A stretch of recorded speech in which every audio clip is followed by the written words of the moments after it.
ইসলামী ইতিহাসের শ্রেষ্ঠ ও সোনালী এই 3 যুগ চলে যাওয়ার পর শতাব্দীর পর শতাব্দী অতিক্রম করে প্রায় 600 হিজরি বছর পর্যন্ত চলে গেল।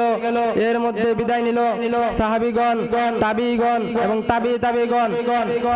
এরা বিদায় নিতে যত দূর হতে লাগলো, মুসলমানদের ইমানি শক্তি তত দূর হতে লাগলো। আর মুসলমানদের ইমানি শক্তি দূর হওয়ার সুযোগ কাজে লাগে খ্রিস্টানরা পুরো বিশ্ব ছড়ে গেল।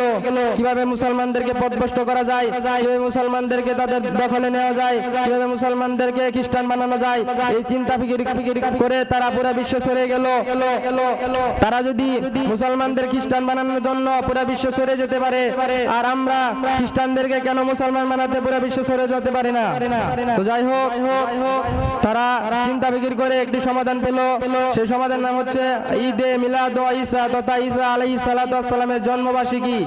তারা বছরে এই ঈসা আলাইহিস সালাতু ওয়াস সালামের জন্মবার্ষিকী শুরু করতে লাগলো। অনেক টাকা রাষ্ট্রের অঢেল সম্পদ ব্যয় করতে লাগলো, অনেক খানাপিনা, অনেক আনন্দ ব্যবস্থা করতে লাগলো।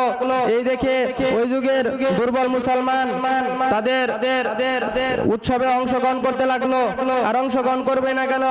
এই যুগের মুসলমানরা হিন্দুদের কোনো উৎসব হলে মুসলমানরা তাদের ধর্মে অংশগ্রহণ করে, আর তাহলে ওই যুগের মুসলমানরা কেন খ্রিস্টানদের উৎসবে যাবে না? তারা খানাপিনার আনন্দের কথা শুনে তাদের উৎসবে যেতে লাগলো, এভাবে মুসলমানদেরকে তাদের দখলে নিতে লাগলো। আর এটা দেখে মুসলমানদের সরল পান ব্যক্তিত্ব কিছু লোক চিন্তা করতে লাগলো, তারা খ্রিস্টান হয়ে তাদের নবী ঈসা আলাইহিস সালাতু ওয়াস সালামের জন্মবার্ষিকী করে মুসলমানদেরকে তাদের দখলে নিচ্ছে, তাহলে আমরা মুসলমান হয়ে হযরত মুহাম্মদ সাল্লাল্লাহু আলাইহি সাল্লামের জন্মবার্ষিকী করতে পারবো না কেন? তারা চিন্তা করে একটি উৎসব। সালাতু আলা নবিহি আম্মা বাদ, আউযু বিল্লাহি মিনাশ শাইতানির রাজিম, বিসমিল্লাহির রহমানির রহিম। ইন্না আ'তাইনাকাল কাউসার ফাসাল্লি লিরাব্বিকা ওয়ানহার, ইন্না শানিয়াকা হুয়াল আবতার। সাদাকাল্লাহুল আযীম। আজকের কুরবানি বিষয়ক শিক্ষা সেমিনারের সম্মানিত সভাপতি, বিজ্ঞ বিচারক মণ্ডলী, দক্ষ উপস্থাপক এবং আমার সামনে উপস্থিত এলএম বিভাষিত ছাত্র ভাইরা, সবাইকে আমার পক্ষ থেকে ঈদুল আজহার উপলক্ষে অগ্রিম শুভেচ্ছা ও অভিনন্দন।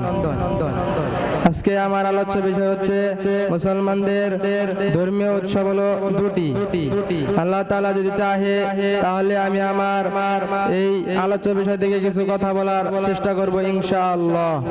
ওমা তাওফীকি ইল্লা বিল্লাহ।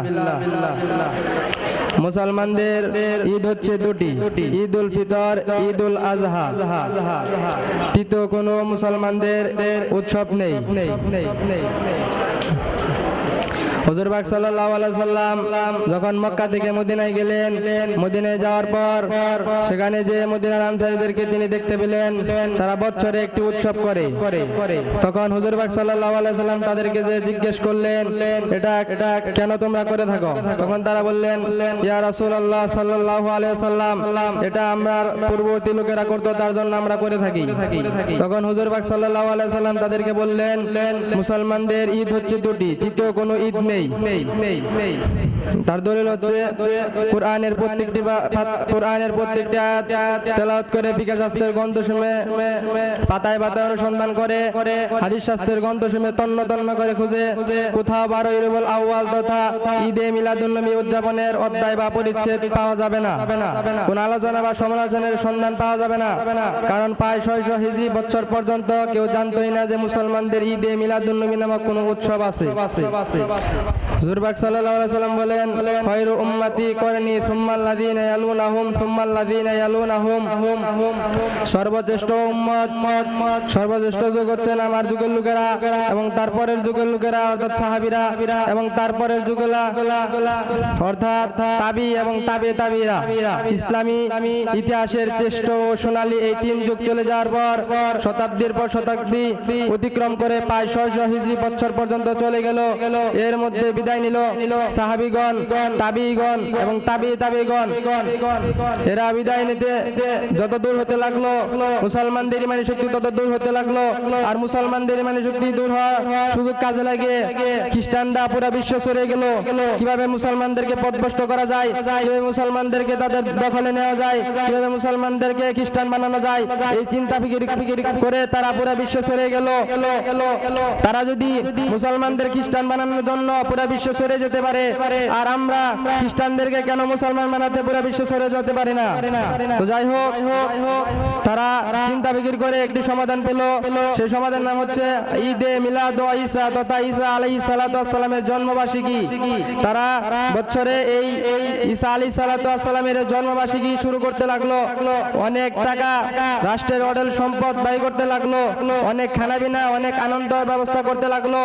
এই দেখে ওই যুগের দুর্বল মুসলমান তাদের উৎসবে অংশগ্রহণ করতে লাগলো। আর অংশগ্রহণ করবে না কেন? এই যুগের মুসলমানরা হিন্দুদের কোনো উৎসব হলে মুসলমানরা তাদের ধর্মে অংশগ্রহণ করে, আর তাহলে ওই যুগের মুসলমানরা কেন খ্রিস্টানদের উৎসবে যাবে না? তারা খানাপিনার আনন্দের কথা শুনে তাদের উৎসবে যেতে লাগলো, এভাবে মুসলমানদেরকে তাদের দখলে নিতে লাগলো। আর এটা দেখে মুসলমানদের সরল পান ব্যক্তিত্ব কিছু লোক চিন্তা করতে লাগলো, তারা খ্রিস্টান হয়ে তাদের নবী ঈসা আলাইহিস সালাতু ওয়াস সালামের জন্মবার্ষিকী করে মুসলমানদেরকে তাদের দখলে নিচ্ছে, তাহলে আমরা মুসলমান হয়ে হযরত মুহাম্মদ সাল্লাল্লাহু আলাইহি সাল্লামের জন্মবার্ষিকী করতে পারবো না কেন? তারা চিন্তা ফিকির করে একটি উৎসব করতে ইচ্ছা করলো, আর সেই উৎসবের নাম হচ্ছে ঈদে মিলাদুন নবী। তারা ঈদে মিলাদুন নবী করতে শুরু করলো। ঈদে মিলাদুন নবীর প্রথম প্রবর্তক কে ছিলেন, আর ঈদে মিলাদুন নবীর প্রথম প্রচারক কে ছিলেন, আর ঈদে মিলাদুন নবীর প্রথম সমর্থক কে ছিলেন? ঈদে মিলাদুন নবী করার উৎসব করার জন্য এক সুফি দরবেশ থেকে উঠে এলেন এক সরল পান ব্যক্তিত্ব লোক, যার নাম হচ্ছে শায়েখ উমর ইবনে মুহাম্মদ। তিনি ঈদে মিলাদুন নবী নামক উৎসব শুরু করলো, কিন্তু তার কাছে টাকা পয়সা, রাষ্ট্রের কোনো সম্পদ তার কাছে না থাকার কারণে তিনি খুব ঢিলেঢালা ভাবে এই উৎসব শুরু করলো। আর ঢিলেঢালা ভাবে উৎসব শুরু করার কারণে খ্রিস্টানদের উৎসবে যে মুসলমানরা গেছে, সেই মুসলমানরা এই ঈদে মিলাদুন নবী নামক উৎসবে আসতেছিল না। তখন এই ঈদে মিলাদুন নবী নামক উৎসব আরো বড় করার জন্য এগিয়ে এলেন ইরাকের বাদশা মুজাফফরউদ্দিন আবু সাঈদ কুকুবুরি। তিনি এসে ঈদে মিলাদুন নবী নামক এই উৎসব আরো বড় করতে লাগলেন। রাষ্ট্রের অঢেল সম্পদ ব্যয় করে অনেক খানাপিনা, অনেক আনন্দের ব্যবস্থা করতে লাগলেন। আর এটা দেখে মুসলমানরা খ্রিস্টানদের উৎসব ছেড়ে দিয়ে মুসলমানদের ঈদে মিলাদুন নবী নামক এই উৎসবে আসতে লাগলো। তখন ঈদে মিলাদুন নবী নামক এই উৎসব